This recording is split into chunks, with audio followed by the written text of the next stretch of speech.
want to ask the Taoiseach whether he raised with Chancellor Scholz the question of the urgent need for the cancellation of Ukrainian debt, or if he hasn't, whether he will raise it at the meeting in Versailles.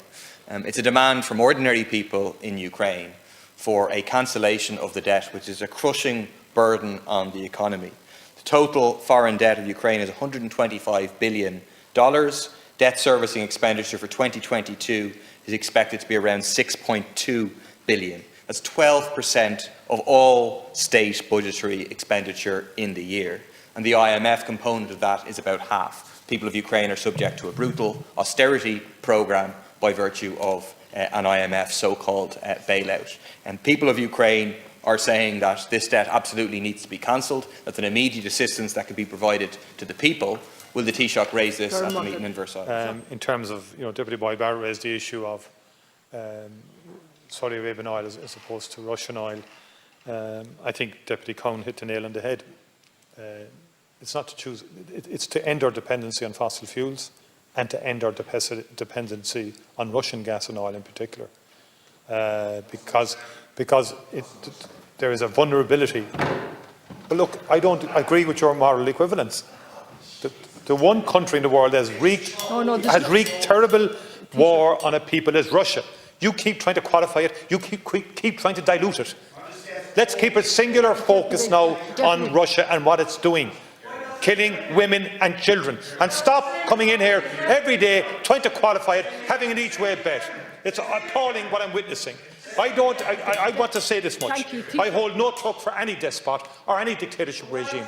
But this I know.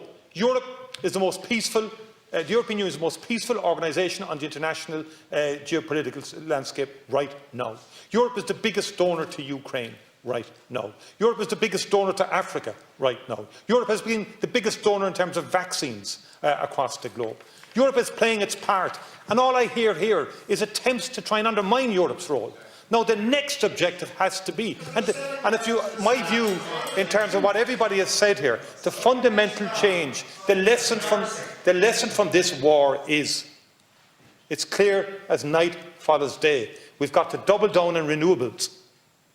Got to double down on renewables. That's the ultimate way out of this, so that countries don't have leverage to shield and protect their despotic regimes. That's the lesson. And Germany has learned, Germany has worked very hard for decades, reaching out the hand of friendship to Russia, working with Russia, having strategic patience in terms of how Russia might develop and so on. I don't decry, and we're in no position to lecture Germany now. Germany has not invested in its military to the same extent as others have for decades, for obvious historic reasons. But this attack and this turning the world's rule-based order upside down means Germany has to take the action it's taking. I can't criticise Germany for what it's doing. Germany has to make sure that its people are protected, that its way of life is protected. It's vulnerable. Europe is vulnerable now.